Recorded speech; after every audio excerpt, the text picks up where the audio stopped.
ಬೆಳಕು news one Kannada ಸುದ್ದಿವಾಹಿನಿ. ಇದು ಸತ್ಯ ಸುದ್ದಿಗಳ ಹೂರಣ.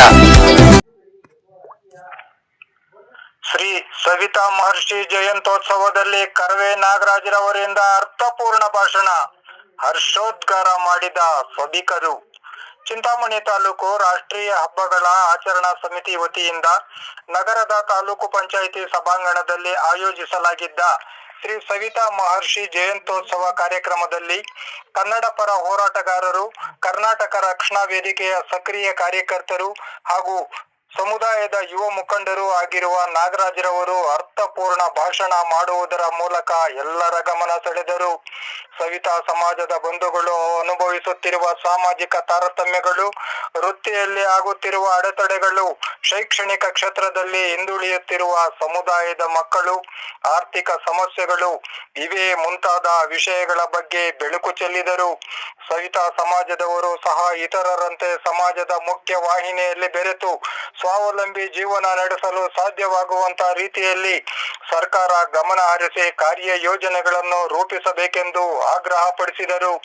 ಕಾರ್ಯಕ್ರಮದಲ್ಲಿ ತಹಸೀಲ್ದಾರರಾದ ಕೆಆರ್ ಸುದರ್ಶನ್ ಯಾದವ್, ಕ್ಷೇತ್ರ ಶಿಕ್ಷಣಾಧಿಕಾರಿಗಳಾದ ಉಮಾದೇವಿ, ತಾಲೂಕು ಸರ್ಕಾರಿ ನೌಕರರ ಸಂಘದ ಅಧ್ಯಕ್ಷರಾದ ಆರ್ ಅಶೋಕ್ ಕುಮಾರ್ ಸೇರಿದಂತೆ ಹಲವಾರು ಗಣ್ಯರು ಉಪಸ್ಥಿತರಿದ್ದರು.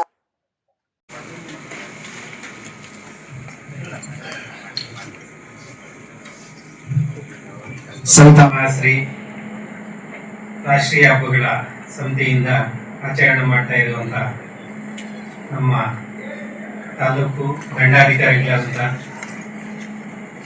ಸರ್ ಅವರಿಗೆ ಧನ್ಯವಾದಗಳು ಅರ್ಪಿಸ್ತಾ, ಕಾರ್ಯಕ್ರಮ ಯಾಕೆ ಆಚರಣೆ ಮಾಡಬೇಕು, ಯಾಕೆ ಆಚರಣೆ ಮಾಡ್ತಾ ಇದ್ದೀವಿ ಅನ್ನೋ ಒಂದು ಮಾಹಿತಿ ಈಗಾಗಲೇ ಕೊಟ್ಟಿದ್ದಾರೆ ಸರ್ ಅವರು. ಅದೇ ರೀತಿ ನಮಗೆ ಈ ದಿನದ ಒಳ್ಳೆ ಶುಭ ದಿನ ಅನ್ನೋ ಒಂದು ಮಾತಾಡ್ತಾ, ಇಂಥ ನಮ್ಮ ಸವಿತಾ ಸಮಾಜದಿಂದ ಆ ಒಂದು ಸಮಾಜಕ್ಕೆ ಇಂಥ ಒಂದು ಕೊಡುಗೆಯನ್ನು ಕೊಟ್ಟಿರುವಂತ ಸವಿತಾ ಸಮಾಜ ಎಲ್ಲಾ ಜನರಿಗೂ ಎಲ್ಲಾ ರೀತಿಯಲ್ಲೂ ಸೌಲಭ್ಯ ಕಲಿಸ್ಕೊಡ್ತಾ ಅಂತ ಸವಿತಾ ಸಮಾಜವನ್ನ ಈ ದಿನಗಳಲ್ಲಿ ಇತ್ತೀಚೆಗೆ ಯಾವುದೇ ರೀತಿ ನಮ್ಮ ಸಮುದಾಯಕ್ಕೆ, ನಮ್ಮ ಜನರಿಗೆ ಯಾವುದೇ ರೀತಿ ಸೌಲಭ್ಯಗಳಾಗ್ಲಿ ಸಿಗ್ತಾ ಇಲ್ಲ.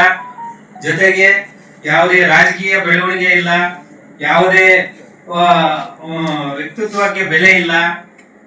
ಆ ಒಂದು ರೀತಿ ಜನರ ಮನಸ್ಸಲ್ಲಿ ಆ ಒಂದು ಇಷ್ಟು ದೇವರ ಸೇವೆ, ಜನರ ಸೇವೆ ಎಲ್ಲದಕ್ಕೂ ಮುಂದಾಳತೆ ವಹಿಸ್ಕೊಳ್ಳುವಂತ ಸವಿತಾ ಸಮಾಜನ ಇವತ್ತು ಹಿಂದೆ ತೊಳ್ತಾ ಇರುವಂತ ವ್ಯಕ್ತಿಗಳು ಸುಮಾರು ಜನ ಇವತ್ತು ಕಂಡಿರ್ತಾ ಇದ್ವಿ ನಾವು. ನಮ್ಮ ಜಾತಿನ ಅವಮಾನ ಮಾಡೋದ್ ರೀತಿಯಲ್ಲಾಗ್ಲಿ, ಮತ್ತೆ ನಾವು ಅಕ್ಕಪಕ್ಕ ಇದ್ರೂ ನಮ್ಮನ್ನು ಸಹಿಸಿರೋ ಅಂತ ವ್ಯಕ್ತಿಗಳು ಇವಾಗೂ ಈ ಕಾಲಕ್ಕೂ ಇಂಥ ಸಮಾಜದಲ್ಲಿ ಇಂಥ ರೀತಿ ಜನರು ಬೆಳವಣಿಗೆ, ಒಂದು ಸ್ವಚ್ಛತೆಗೆ ಎಲ್ಲಾ ರೀತಿಯಲ್ಲೂ ಮಾನ್ಯತೆ ಕೊಡ್ತಾರೆ. ಆದ್ರೆ ನಮ್ಮ ಜನರು, ಸವಿತಾ ಸಮಾಜ ಜನರು ಇಷ್ಟೊಂದು ಶುದ್ಧವಾಗಿ ಬೆಳಗ್ಗೆ ಎದ್ದೇಳಿದ್ರೆ ನೀಟಾಗಿ ಸ್ನಾನ ಮಾಡಿಕೊಂಡು ಫ್ರೆಶ್ ಆಗಿ ಕುಂಕುಮ ಮಾಡ್ಕೊಂಡು ನೀಟಾಗಿ ದೇವ್ರ ಪೂಜೆ ಮಾಡಿ, ಆ ಜನರು ಯಾವ ಬೆಳಗ್ಗೆ ಎದ್ದು ಮುಖ ತೊಳೆದಿರಲ್ಲ, ಬಾಯಿ ತೊಳೆದಿರಲ್ಲ, ಹಂಗೆ ಬಂದು ಶೇವಿಂಗ್ ಕಟಿಂಗ್ ಕೂತ್ಕೊಳ್ತಾರೆ. ನಾವು ಎಷ್ಟು ಕ್ಲೀನ್ವಾಗಿ ನೋಡುವಂತ ಸ್ಥಿತಿ ಇತ್ತೀಚೆಗೆ ಬೆಳವಣಿಗೆ ಜಾಸ್ತಿ ಆಗ್ತಾ ಇದೆ. ಮತ್ತೆ ಜಾತಿ ನಿಂದನೆ ಪದಗಳು ಬಳಸುವಂತ ರೀತಿ ಹೆಚ್ಚಾಗಿ ಸಿಗ್ತಾ ಇದೆ. ಅದಕ್ಕೆ ನಮ್ಮ ಒಂದು ಸರ್ಕಾರ ಎಚ್ಚೆತ್ಕೊಂಡು ನಮ್ಮ ಸವಿತಾ ಜನಾಂಗಕ್ಕೆ ಒಂದು ಉತ್ತಮವಾದಂತ ರೀತಿ ಆ ಒಂದು ಸಾಮಾಜಿಕವಾಗಿ ಬೆಳೆಯೋದಕ್ಕೆ ತುಂಬಾ ಹಿಂದುಳಿದವರ್ಗಿದ್ದೀವಿ ಈ ದಿನಗಳಲ್ಲಿ. ಯಾವುದೇ ರೀತಿ ಸುಮ್ಮನೆ ಚೆನ್ನಾಗಿದ್ದಾರೆ ಅನ್ಕೊಳ್ತಾ ಇದ್ದಾರೆ ಅಂತೂ, ಆದ್ರೆ ಏನು ಯಾವುದೇ ರೀತಿಯಲ್ಲಿ ಎಜುಕೇಶನ್ ಅಲ್ಲಿ ಆಗ್ಲಿ ಹಿಂದೆ ಇದ್ದಾರೆ, ಮತ್ತೆ ಆರ್ಥಿಕವಾಗಿ ಹಿಂದೆನೆ ಇದ್ದೇವೆ, ಮತ್ತೆ ರಾಜಕೀಯವಾಗಿ ಹಿಂದೆನೆ ಇದ್ದೀವಿ. ಯಾವುದ್ರಲ್ಲೂ ನಮ್ಮನ್ನ ಮುಂದೆ ಹೋಗಕ್ಕೂ ಬಿಡ್ತಾ ಇಲ್ಲ. ಜೊತೆಗೆ ನಮ್ಗೆ ಆರ್ಥಿಕವಾಗಿ ಸಹಾಯವನ್ನು ಸಿಗ್ತಾ ಇಲ್ಲ. ದಯವಿಟ್ಟು ಈ ಒಂದು ಮನವಿ ನಮ್ಮ ಸವಿತಾ ಸಮಾಜದಿಂದ ನಾವು ಒಂದು ಮನವಿ ದಂಡಾಧಿಕಾರಿಗಳಿಗೆ ಒಂದು ಮನವಿ ಹೇಳ್ತಾ ಇದೀವಿ. ನಮಗೆ ದಯವಿಟ್ಟು ಸರ್ಕಾರಕ್ಕೆ ನಿಮ್ಮ ಮೂಲಕ ಒಂದು ಒತ್ತಡ ಕೊಟ್ಟು ನಮ್ಮ ಸವಿತಾ ಸಮಾಜಕ್ಕೆ, ನಮ್ಮ ಸವಿತಾ ಸಮಾಜ ಜನಾಂಗಕ್ಕೆ ಒಂದು ಎಜುಕೇಶನ್ ಅಲ್ಲಾಗ್ಲಿ, ಒಂದು ಆರ್ಥಿಕವಾಗಿ ಬೆಳವಣಿಗೆಗೆ ಒಂದು ಏನೋ ಒಂದು ಸಹಾಯಧನ ಒಂದು ಮಾಡುವಂತ ಕೆಲಸ ಆದ್ರೆ ನಮ್ಗೆ, ನಮ್ಮ ಮಕ್ಕಳಿಗೆ, ನಮ್ಮ ಜನರಿಗೆ ತುಂಬಾ ಹಿಂದುಳಿದ ಸುಮಾರು ಜನಕ್ಕೆ ಮನೆಗಳಿಲ್ಲ, ಸುಮಾರು ಜನಕ್ಕೆ ಅಂಗಡಿಗಳು, ಇವಾಗ ಅಂಗಡಿಗಳು ಕೊಡೋದಿಲ್ಲ. ಇವರು ಪಕ್ಕದಲ್ಲಿ ಇದ್ರೆ ನಮ್ಗೇನೋ ಅಸಹ್ಯ ಅನ್ಸುತ್ತೆ ಅನ್ನೋ ಒಂದು ರೀತಿಯಲ್ಲಿ ನಮ್ಗೆ ಅಂಗಡಿಗಳು ಕೊಡೋದಿಲ್ಲ, ಮನೆಗಳು ಸಹ ಕೊಡೋದಿಲ್ಲ. ಮನೆಗೆ ಕೊಟ್ರೆ ಯಾವ ಜಾತಿ ಅಂದ್ರೆ ಈ ತರ ಸವಿತಾ ಸಮಾಜದವ್ರು ಅಂದ್ರೆ ಕೊಡ್ತೀವಿ ಅಂತ ಹೇಳಿರ್ತಾರೆ.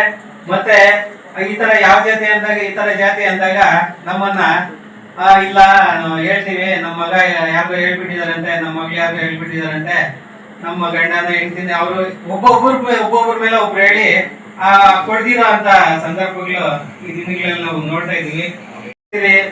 ಯಾವುದೇ ದೇವ್ರ ಕಾರ್ಯ ಆಗ್ಲಿ, ಒಂದು ಶುಭ ಕಾರ್ಯಕ್ರಮಗಳಾಗಲಿ ಪ್ರತಿಯೊಂದಕ್ಕೂ ಸವಿತಾ ಸಮಾಜದವ್ರು ಬೇಕು, ಪ್ರತಿಯೊಂದು ವಿಚಾರಗಳಿಗೂ ಸವಿತಾ ಸಮಾಜ ಜನಾಂಗರು ಬೇಕು. ಮತ್ತೆ ಅಕ್ಕಪಕ್ಕ ಇರೋದಕ್ಕೆ ಯಾಕೆ ಬೇಡ, ಎದುರುಗಡೆ ಬಂದ್ರೆ ಯಾಕೆ ನಮ್ಮನ್ನ ಹೀನವಾಗಿ ನೋಡ್ತೀವಿ? ಜೊತೆಗೆ ನಮಗೆ ಯಾವುದೇ ಒಂದು ಗೌರವ ಕೊಡುವಂತ ಮನಸ್ಥಿತಿನೇ ಹಿಂದೆ ಆಗ್ತಾ ಇದ್ದಾರೆ. ಯಾಕೆ ಗೌರವ ಕೊಡುವಂತ ಜನರು ಅಷ್ಟು ಹೀನವಾಗಿ ಏನು ಬದುಕ್ತಾ ಇದೀವಿ ನಾವು? ಇವತ್ತು ಈ ದಿನಗಳಲ್ಲಿ ಪ್ರತಿಯೊಂದು ಕಾರ್ಯಕ್ರಮಗಳಲ್ಲೂ, ಪ್ರತಿಯೊಂದು ಶುಭ ಕಾರ್ಯಕ್ರಮಗಳಿಗೂ, ಪ್ರತಿಯೊಂದಕ್ಕೂ ಒಂದು ಬೆಳಗ್ಗೆ ಎದ್ದು ಹೇಳಿದ್ರೆ ದೇವ್ರನ್ನ ಎಬ್ಬರಿಸಬೇಕಾದ್ರೂ ಸವಿತಾ ಸಮಾಜದವ್ರೆ, ದೇವ್ರ ನಿದ್ದೆ ಎಬ್ಬರಿಸೋದು, ನಿದ್ದೆ ಮಡಗಿಸೋದನ್ನು ಸವಿತಾ ಸಮಾಜದವ್ರೆ, ಎಬ್ಬರಿಸೋದನ್ನು ಸವಿತಾ ಸಮಾಜದವ್ರೆ. ಅಂತ ದೇವರೇ ಮೆಚ್ಕೊಂಡು ಅಂತ ಸಮಾಜನ ನಮ್ಮ ಜನರು ಯಾಕೆ ಹಿಂದಕ್ಕೆ ಆಗ್ತಾ ಇದ್ದಾರೆ?